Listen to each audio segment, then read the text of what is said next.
Welcome out, ladies and gentlemen. Thank you so much for taking the time to listen. As always, we are going to jump straight into it. Don't waste any time here. We're going to be talking about two things that are related to one topic, and that will make sense in just a second. If you've ever had those experiences where you were reading the Bible and you thought, this doesn't make sense, well, it turns out that those are actually fantastic learning moments. There's a lot of things in scripture that are confusing. They're just weird. It's mysterious. Like, why is this being said, first of all, but why is it being said the way that it is? Why did they do that thing in that particular way? And it seems strange a lot of times. Usually when you dig into those particular cases, it ends up being a wealth of knowledge. It's usually a gold mine if you really get into it. And so I had two such experiences recently, and they happened to be on the same day, and they were from very different parts of the Bible, which I thought was super interesting. But we're going to talk about the first one, then we're going to talk about the second one, and it's not going to make sense how they connect until afterwards. But let's go ahead and get into it. The first part is going to be in regards to Abraham, and we talked about him pretty recently. He's a very interesting character. But basically, the thing with Abraham was that he lived a pretty, quiet life. As far as we can tell, that nothing is said about him before God called him. But God shows up one day and says, "Hey, it's it's time for you to move out of your parents' house. You gotta hit the road." And he pretty much said, "Just start walking, right? Just go, just go." And Abraham listened. He obeyed. He went out, and obviously, he was extraordinarily blessed. He was fantastically wealthy. And it didn't make a lot of sense at first. Like, why did God call this particular person? And we talked recently about how, well, sometimes God calls people that seem like unlikely candidates, but that's because God can see things that we can't. He sees our potential. He sees who we could become. He doesn't just look at who we are right now. So he calls us to what we could be. And Abraham went off. He followed God very faithfully. He was blessed because of that, and he was given a lot. And then even the thing that was most important to him was his lineage, right? His offspring. He wanted kids. He wanted grandkids. So Isaac was given to him in his old age, and of course God asked him to sacrifice Isaac to him. And I think that it's a really interesting story. And we won't get too far into that in particular, but the fact that God didn't just say, "Are you willing to do this?" He said, "Abraham, go do this." And Abraham had the faith because God had already promised that Isaac would be the source of his lineage. He would father a great nation through Isaac. So God had already promised this. So Abraham believed him and trusted him, but it wasn't a passive trust. It wasn't just accepting that, well, this is what he said, I guess that's the case. He went out and took action. He went out and was willing to sacrifice his kid because, well, he trusted God that much. And then afterwards, down the road, when him and Lot split up and Lot ended up living in the city, God came and told Abraham for some reason, right? Like, this isn't something that's ever really mentioned, but why did God come and tell Abraham, "I'm going to destroy Sodom and Gomorrah"? Why did he say these things? He didn't owe Abraham an explanation, but he decided to come tell him anyway. I think that's super interesting. There's something to that. Like, when you walk closely with God, not only are the things that are relevant to you revealed, but you have the opportunity to help other people. You have the opportunity to be a little bit more tuned into what's going on around you. And in that case, that's exactly what happened. Abraham decided to intercede for his family that was living in the city. He asked God, "Hey, are you going to really destroy everyone? What if there's righteous people living there?" And God said, "Okay, well, if there's 50 righteous people, then I won't destroy the city for their sake." And Abraham's probably thinking, "Well, I don't have 50 relatives there, and the ones that are, I'm not too sure about."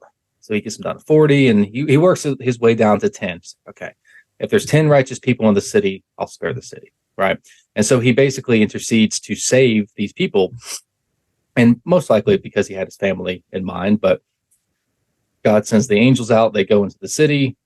They're attacked when they are in Lot's house. Lot offers up his daughters basically as a sacrifice. Hey, just leave my guests alone. And angels end up saving him, and they tell him look, we're going to destroy this whole place. We're going to burn it to the ground in the morning. You need to leave, right? Get your family, get out. And Lot's reluctant, right? And he wants to go, well, what about these people? And, they don't want to come, and they don't listen to me. And he ends up being dragged out. Angels grab him by the hand, pull him out of the city. His wife obviously turns back and is turned into a pillar of salt at the side of the city being destroyed. And then what happens next is the part that I have always thought was super weird, which is that Lot goes to a nearby cave with his two daughters and hides out. And they're concerned that the family line is going to die out there. So they secure their family lineage through their dad. And I was always like, I read this as a kid first, but that's so weird. It's so bizarre. It doesn't make any sense. And that's kind of where the story ends. It says, that the offspring of Lot were at odds, basically, with the Israelites, the offspring of Abraham. But I thought that was a very strange thing. And it didn't start to make sense until I looked at it in the context of the next thing I'm going to tell you, which is, we're going to jump ahead. Just bear with me for a second if it doesn't make sense. Matthew 11:12. And I'm reading from the NIV version. From the days of John the Baptist until now, the kingdom of heaven has been subjected to violence, and violent people have been raiding it. I pulled up a bunch of different translations. I was trying to figure out, is that the right wording? Or is that really what he said? And because it's just it doesn't make sense to me. How is the kingdom of heaven being attacked? Right? Is it vulnerable somehow? How are violent people having an effect on God's kingdom? That doesn't make any sense to me. And it always bothered me. And I did a good bit of research. I looked at the actual translations. I pulled up with I did some digging into the original Greek. I don't speak Greek, so that was a bit of a fun little project to work on. But basically what I learned was that the original words that were used in this passage were, it's a good literal translation, but it's not necessarily the best interpretation, because it does mean to attack and lay siege to, lay hold of, but it's not in a negative context in the original language. It's kind of a neutral thing. It doesn't necessarily mean that it's a bad thing. It just means that the kingdom of heaven essentially is being laid hold of. It's people are taking hold of it through decisive action. They are boldly conquering. They are aggressively taking ground. And as I was reading through some commentaries on this verse, I came across something I've heard a lot, and I didn't know it was referring to this line, but it said it's the idea of forcefully advancing the kingdom. It's oh, that's where that comes from. I've never read that before. So that's a better way of putting it. We're forcibly, advancing the kingdom. And so these two things relate to each other. And I'll explain how. Basically, I thought I had both of these moments in the same night. It's oh, this is how this makes sense. When you think about advancing the kingdom, why is that important? Why does Jesus say, look, it's the forceful, it's the bold, it's the decisive, those who take action? Why is he talking about that? Well, when you look at it in the context of, those who stand firm to the end, they will be the ones that remain. When you look at it in the context of, if you're not moving forward, you're moving backwards, right? If you're not taking ground, you're losing it. If water is still, it becomes stagnant and, disgusting. It becomes full of germs and bacteria, disease, and whatever else. If you're not making progress, if you're trying to just hit a certain maintenance level and just sit there and exist and just allow it to be, right? You're not working on increasing the presence of the Spirit in your life. You're not working on growing closer to God, on walking closer with him each and every day.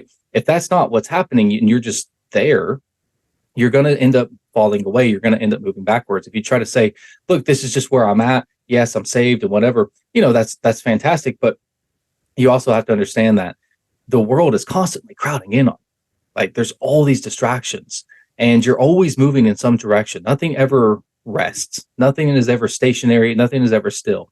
If you think about money, it's a good way to kind of illustrate that.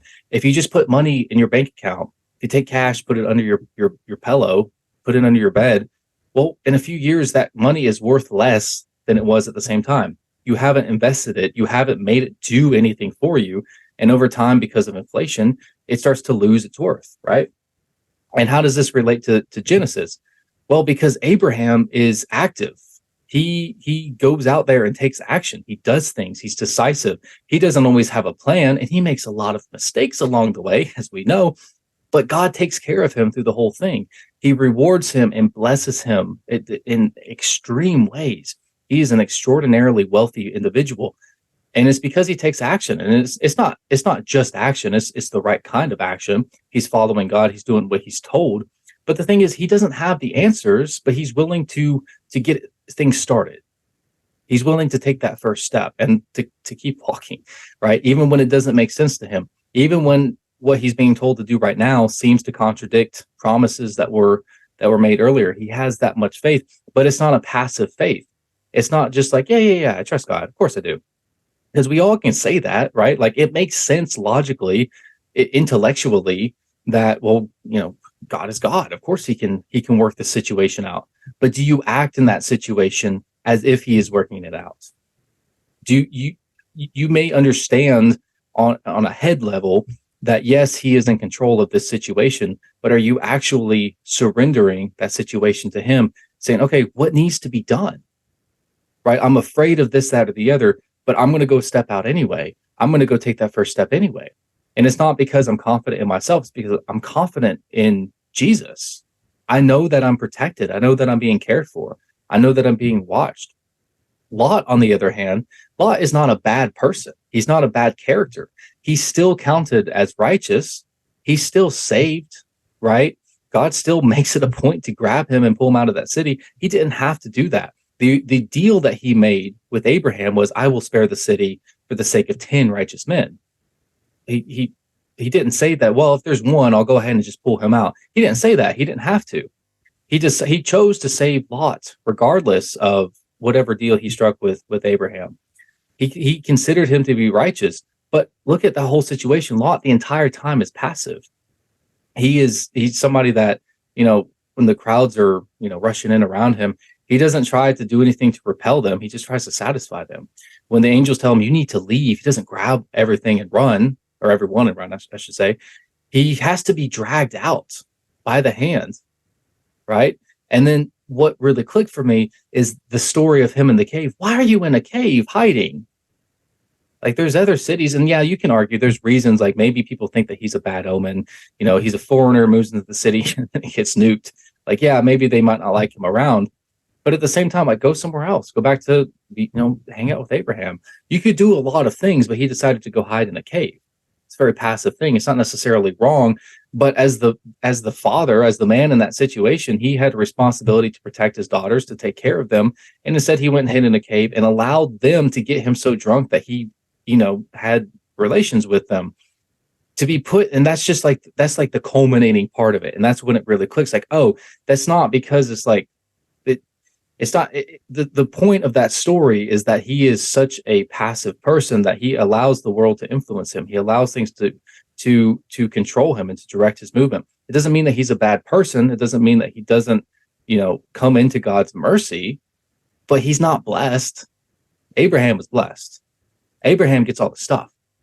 Abraham's protected. He gets the family. He gets really everything. He's protected. He's safe. He's secure.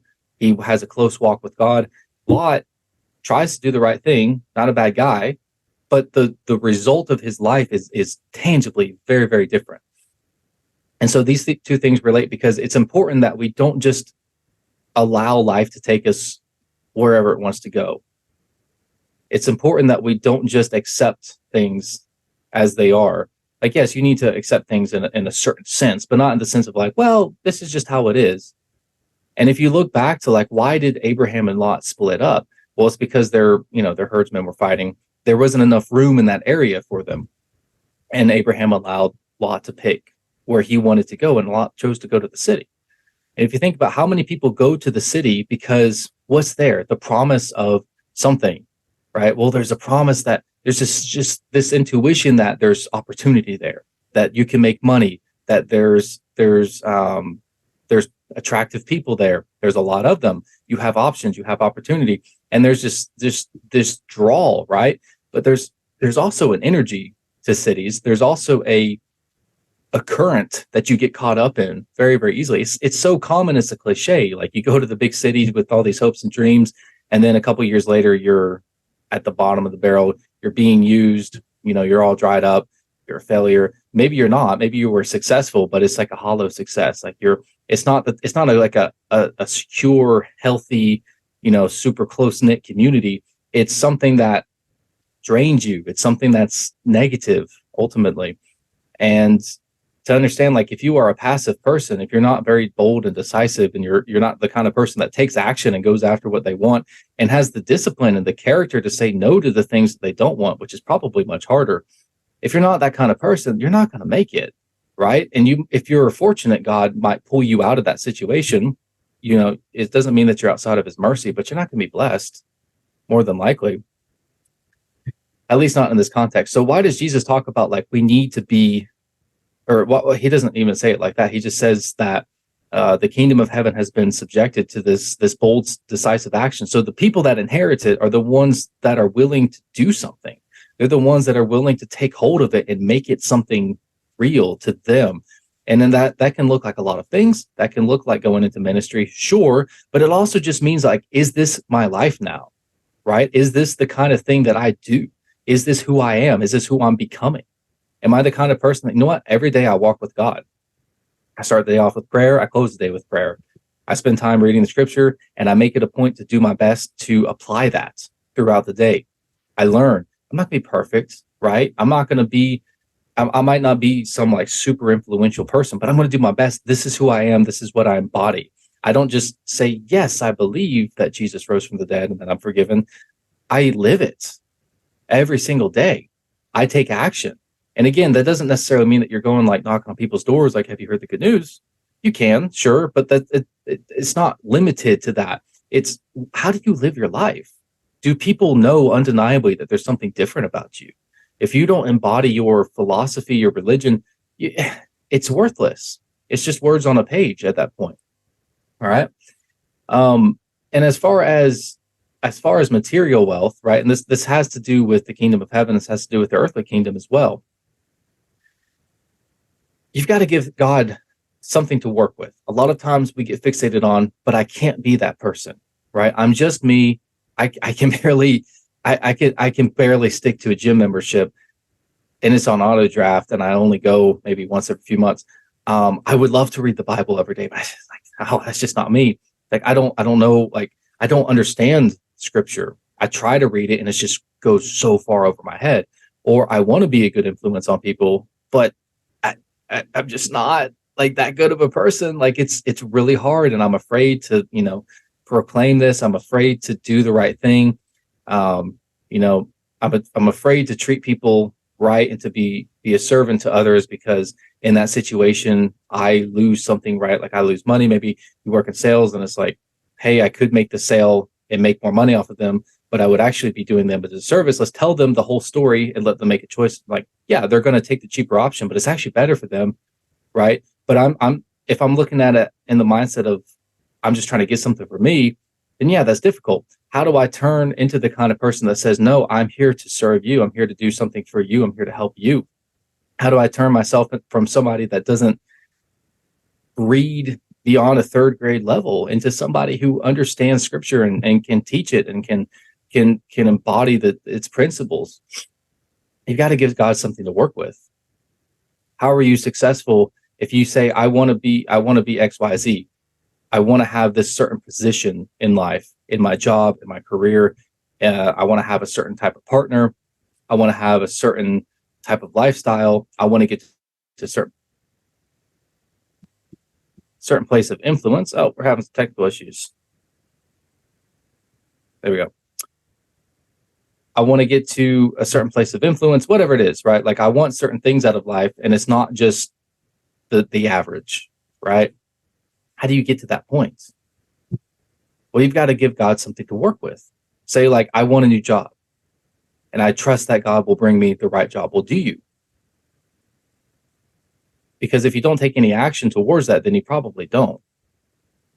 So I say, listen, I want this job. I'm going to pray for it. I want something new. I'm going to send out 30 resumes. right? That's action. And you may not understand, well, I don't know which one is actually the right job for me.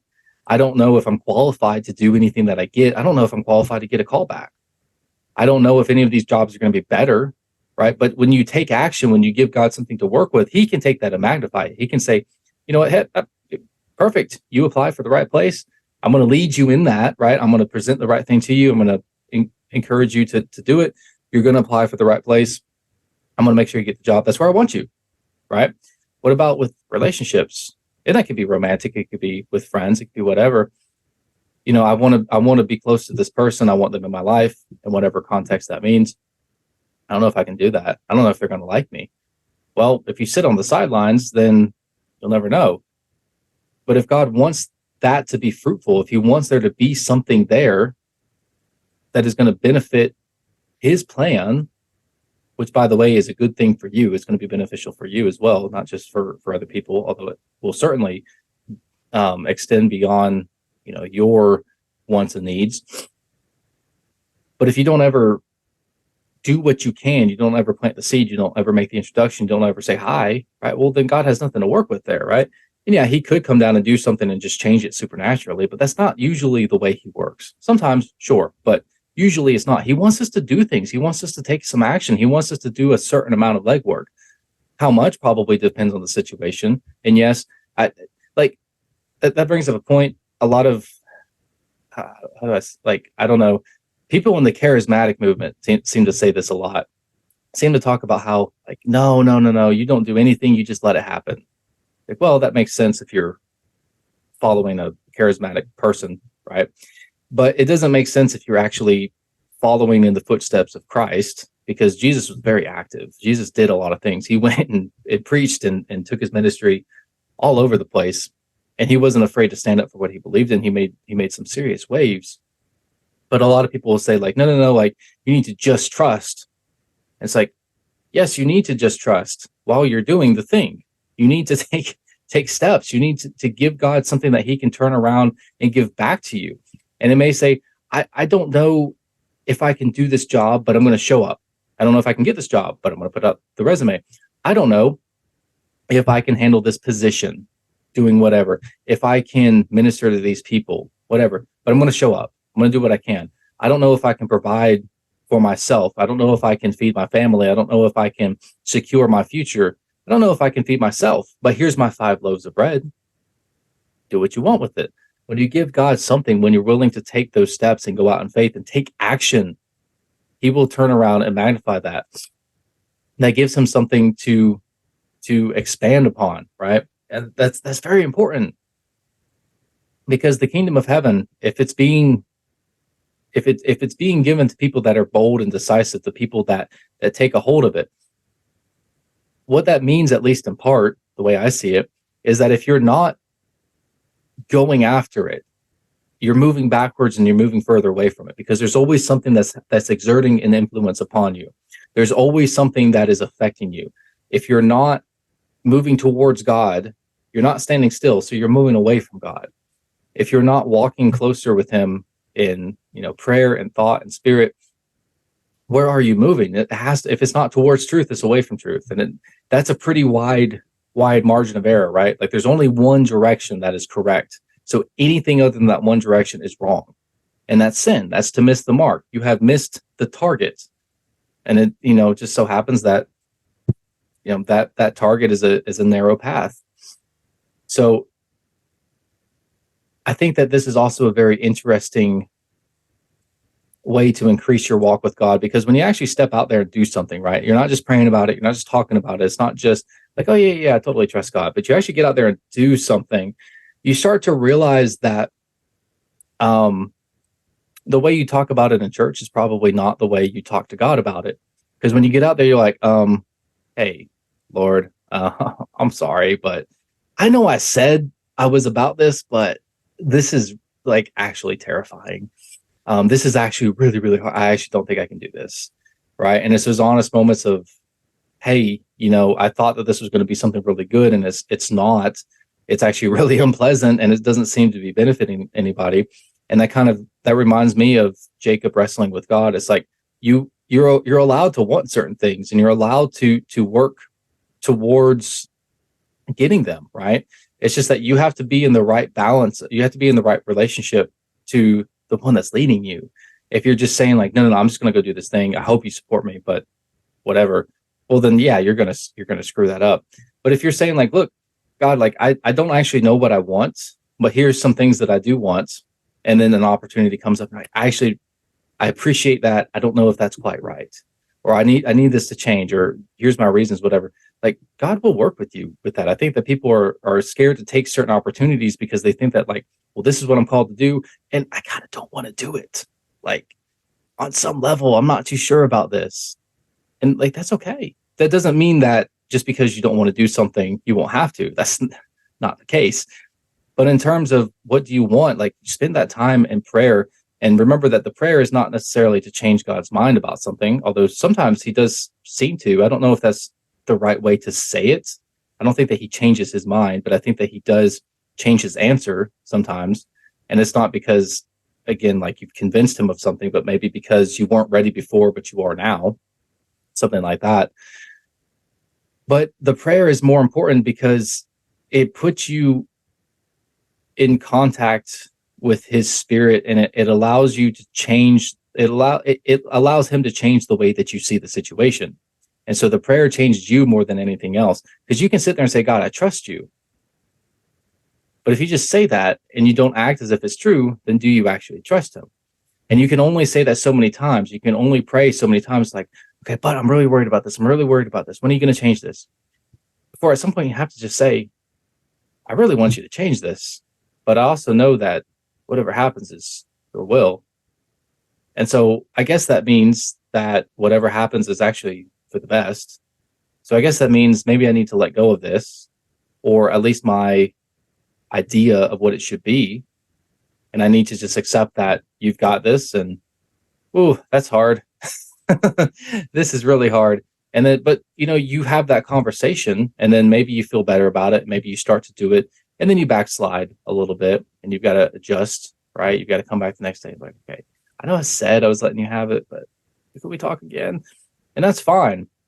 But when you take action, which is just so important, people don't take action. They don't go after what they want. They want things. They don't lay hold of them. But when you do that, you are blessed so much more. Doesn't mean that you're a bad person or you're not righteous if you don't. But if you want the good things, if you want to make sure that you don't fall away from the kingdom, if you want to make sure that you win the race when you have every reason in the world, literally not to, you have to make it a point to be decisive and to take those steps. You can't sit around on the sidelines and hope that it comes to you. You have to be willing to take it. You have to be willing to go out on a limb, take that leap of faith, put your trust in God, and just go for it. So I'll leave you with this. Genesis 28:15. I am with you and will watch over you wherever you go. Let's hone in on wherever you go. So you got a couple decisions, right? It's like, well, okay, I'll take action, but I don't know in what direction. I don't know which action. I've got a couple options here. Just do one. Pray about it. Spend some time with it. Read scripture about it. Do what you got to do. But at a certain point, you've got to just do it. You've got to just go after it. And trust that even if you make the quote wrong decision, God will still take care of you. He will still bless you if you are actually earnestly seeking him. So you don't have to get everything right. You don't have to get most of it right. You just got to get enough right and trust that he'll support you where you're weak, and that he's going to be leading and guiding every single step. That he's going to make those paths straight for you. He's going to be a lamp as you wander in darkness, and he's going to take care of you. So thank you all for listening. If you enjoyed this, be sure to like and subscribe. Leave me some positive feedback on here. If you don't like it, just keep rolling.